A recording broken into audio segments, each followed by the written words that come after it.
시청자 여러분 반갑습니다. AI 아나운서 로아가 전하는 딜라이브 AI 위클리 서울입니다. 첫 번째 소식입니다. 16년 동안 지지부진하던 위례신사선 사업이 국가 예산을 투입하는 재정사업으로 전환했지만 우려의 목소리가 큽니다. 기획재정부의 예비 타당성 조사를 통과해야 하는 등 높은 문턱을 다시 넘어야 하기 때문인데요. 지역 주민들과 정치권 일각에선 서울시와 정부가 즉각 해결책을 제시하고 문제를 풀어내야 한다는 입장입니다. 보도에 유승한 기자입니다.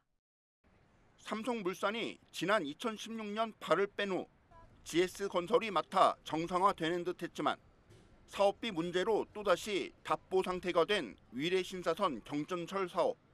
서울시는 새로운 사업자를 찾아 나섰지만 결국 실패했고 재정사업으로 전환해 착공 시점을 가늠하기 어려운 국면입니다. 분양 당시 주민들이 낸 교통분담금은 3,100억 원 규모.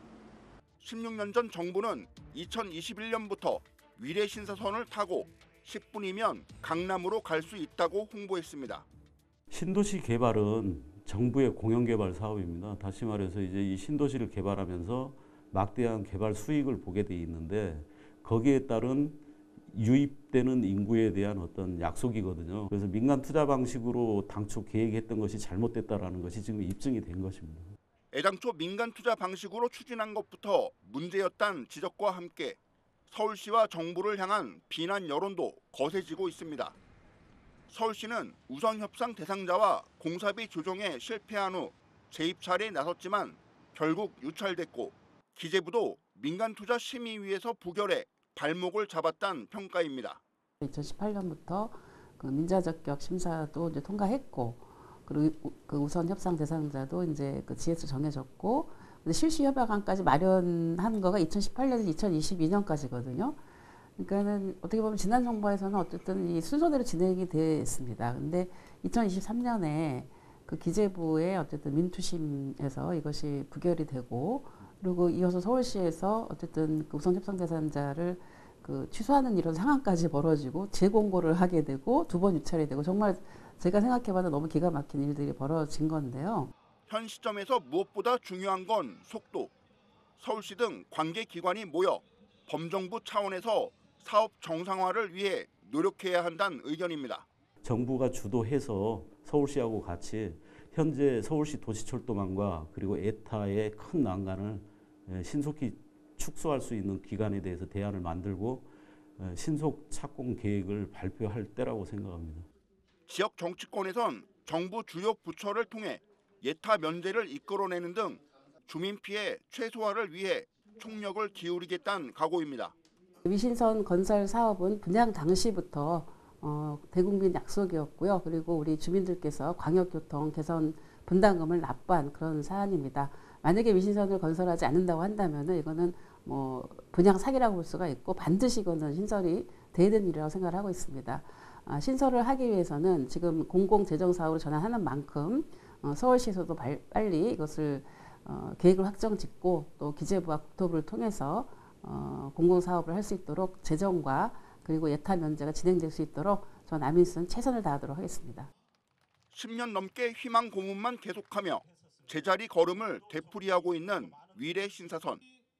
서울시와 정부는 책임 있는 자세로 문제를 신속하게 풀어내야 할 때입니다. 딜라이브 뉴스 유승환입니다.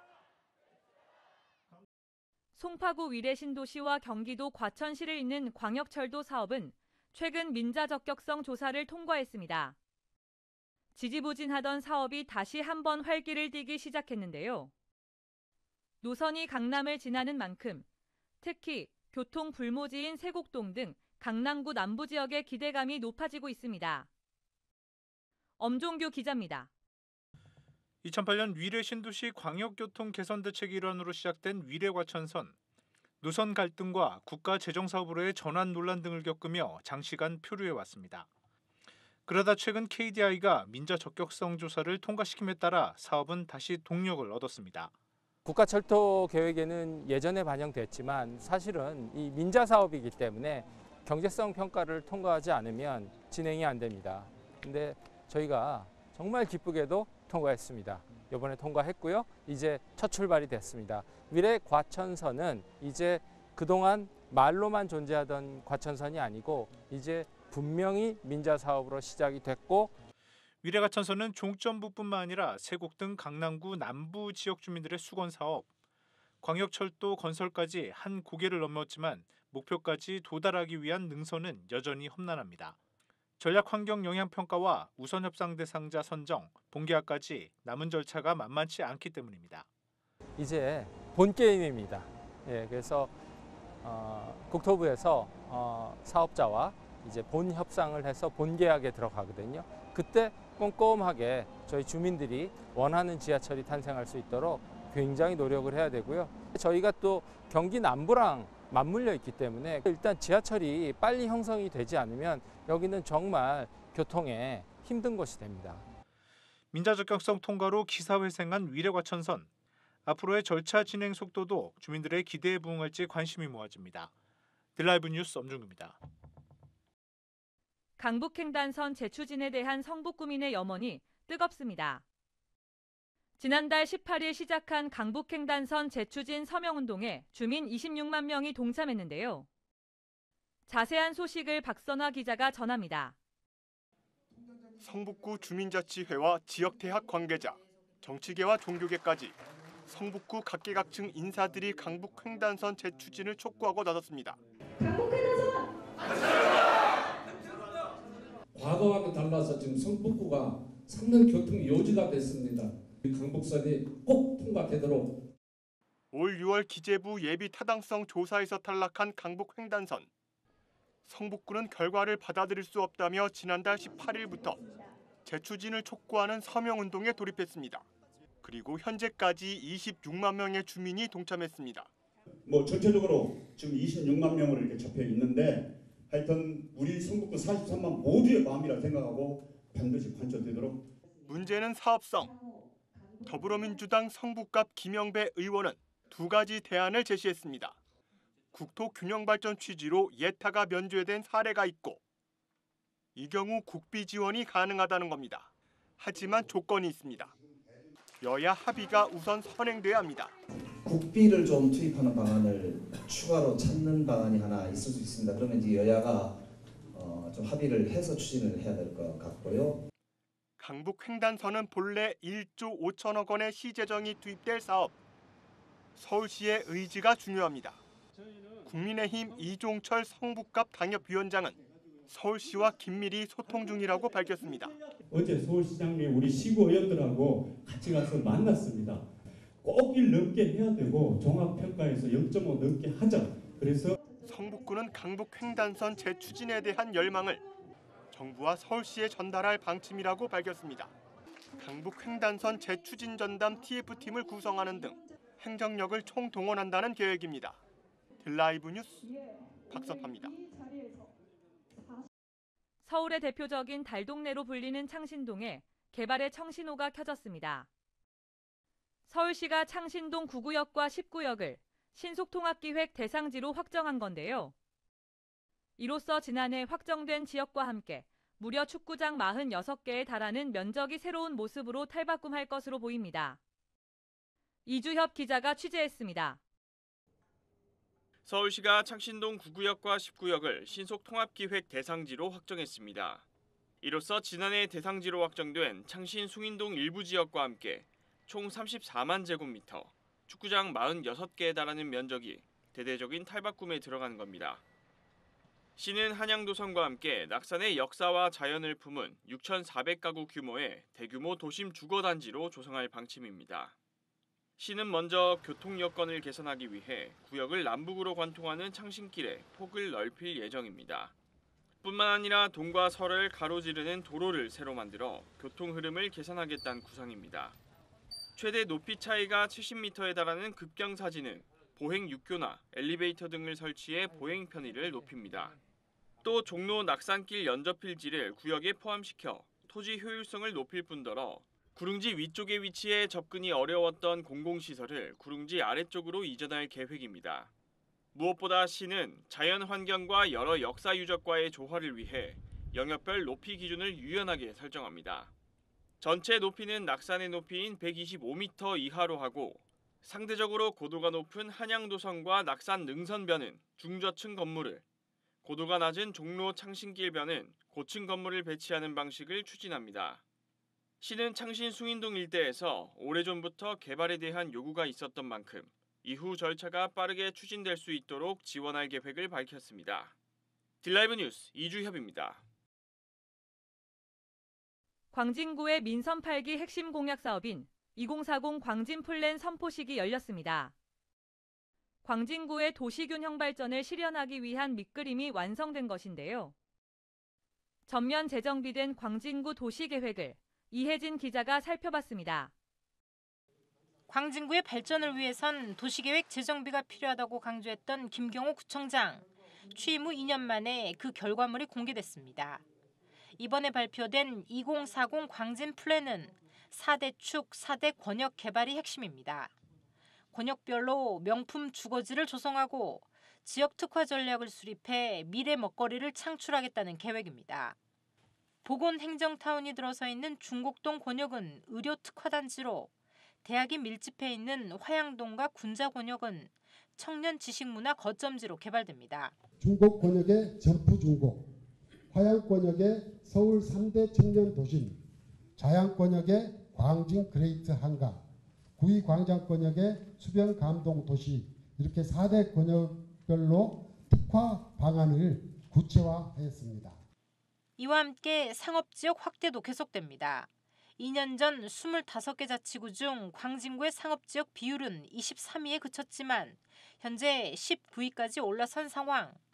광진구는 역세권 개발을 통해 상업지역 비율을 더 끌어올리겠다고 밝혔습니다. 민선 8기 취임 후에 도시발전의 밑그림인 도시계획을 전면 재정비하기 위해서 지난해 그 첫걸음으로 군자역, 동일로 일대 상업지역 면적 5만 5천 제곱미터를 확대했습니다.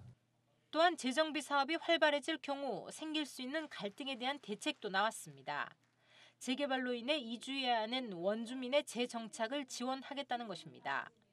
이를 위해 주거 안정 지원 조례를 제정했다고 밝혔습니다. 다른 자치구에는 아직 없는 주거 안정 기금을 내년부터 이렇게 운영하려고 합니다. 개발로 인해서 너무 큰 목돈 부담 때문에 정착 못하시는 원주민들을 돕고. 한편 광진구는 2040 광진 플랜을 구청 홈페이지에 공개해 주민들과 공유할 계획입니다. 딜라이브 뉴스 이혜진입니다. 서울의 부족한 주차 공간 문제, 어제 오늘 얘기가 아니죠. 주택가들이 밀집한 곳의 주차난은 더욱 심각합니다. 지자체마다 주차 공간 확보를 위한 묘안을 찾고 있는 가운데 용산구는 자투리 땅을 활용하는 방안이 추진되고 있습니다. 박용 기자입니다. 서울의 주택 밀집 지역은 주차 공간이 늘 부족합니다. 주차장은 어쨌든 차가 늘어나니까 주차장이 모자라기는 하죠. 공간도 부족하지만 땅값도 비싸 지자체 입장에서는 주차장을 짓는 게 쉽지만은 않습니다. 자투리 땅을 찾아 주차 공간으로 활용하는 사례가 늘고 있는 이유입니다. 다세대 주택이 밀집한 용산 이가동의 한 부지입니다. 이것은 원래 인근 학교법인 소유의 녹지대입니다. 하지만 용산구청과의 협의를 통해 19면 규모의 주차 공간으로 탈바꿈될 예정입니다. 풀들만 무성한 방치된 녹지대였지만 보성학원 측이 부지를 주차장으로 사용하는 것에 동의했고 맞닿아 있는 군인아파트 노후 담장 문제도 군과 협의를 마쳤습니다. 용산구는 주차장 조성과 운영을 하며 여기서 나오는 수입금은 학원 측에 지원하는 구조입니다. 원효로 일가에 소재한 이 부지도 건축물 없이 수년째 나대지로 방치되어 왔습니다. 용산구 소재의 한 법인 땅인데 이곳 역시 올해 초 주차장 조성 협약이 이루어져 다음 달까지 20면 규모의 거주자 우선 주차장 공사가 마무리됩니다. 이곳은 땅 주인이 사용하지 않는 부지를 일정 기간 주차장 용도로 제공하는 대신 구청은 재산세 감면이라는 인센티브를 줬습니다. 자투리 땅 사업이라고 그래갖고 그 소유자 나대지 공지를 활용한 소유자와 어떤 그 협약해서 주고받기 뭐 세금을 감면해 준다든지 뭐 그런 혜택을 주면서 그걸 주차장으로 활용하는 그 방법으로 지금 사업을 많이 하고 있죠. 빈 땅을 찾다 보니 지난 7월에는 230여 면이라는 서울에서는 찾기 힘든 대규모 주차 공간을 확보하기도 했습니다. 삼각지역 인근 한전 유휴부지로 올 연말까지 공영주차장과 거주자 주차 공간이 조성됩니다. 용산구청이 자투리 땅을 활용해 주차장 조성을 성사시킨 사례는 지난 2년 동안 총 6건, 주차 면수로는 300면이 넘습니다. 구청은 부지 구매 비용이 들지 않고 땅 주인은 당장 사용하지 않는 땅으로 세금 감면이나 새로운 수익 구조를 발생시키는 겁니다. 주차장을 별도로 조성하는 데 드는 비용은 한 면당 1억 원 정도가 필요한 반면 이처럼 자투리 땅을 활용해 300여 면을 조성하는 데는 40억 원만 소요된다는 게 용산구의 설명. 비싼 땅값과 공간 확보의 어려움이라는 물리적 한계 속에서 자투리 땅 활용이라는 묘안으로 주차난의 해법을 찾고 있습니다. 딜라이브 뉴스 박용입니다. 성동구는 내년 2월 14일까지 3개월간 희망온돌 따뜻한 겨울나기 사업을 추진합니다. 희망온돌 따뜻한 겨울나기는 민관이 협력해 추진하는 겨울철 이웃돕기 사업입니다. 구청과 동주민센터에 마련된 창구를 통해 성금이나 물품을 접수할 수 있고 QR코드와 키오스크 등 카드 단말기를 통한 기부도 가능합니다. 모금된 성금과 성품은 서울사회복지 공동모금회를 통해 취약계층의 생계비와 의료비 등으로 쓰일 예정입니다. 한편 성동구의 모금 목표액은 19억 6천만 원입니다. 이 시간 준비한 소식은 여기까지입니다. 딜라이브 AI 위클리 서울을 마칩니다. 시청해주신 여러분 고맙습니다.